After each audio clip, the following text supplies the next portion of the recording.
Hello mga kabiyahe loves ko. Magandang tanghali. Napapaisip lang ako ngayon mga kabiyahe loves ko. Ganito na ba talaga kamoderno ngayong panahon na to?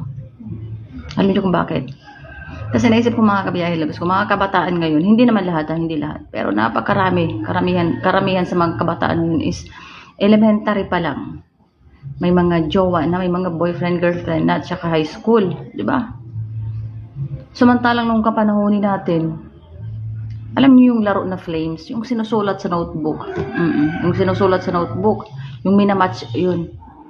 At ito pa ang nakakatuwa na kinalabasan doon, no? Ang kinalabasan pa doon is enemy. Pero kakaiba na yung panon eh. Ganun na talaga siguro. At saka yun pa pala, isa pa, yung mga mahilig magpapaniwala dyan sa tawag sa kanila, itong mga tawagan, itong mga baby. Baby daw.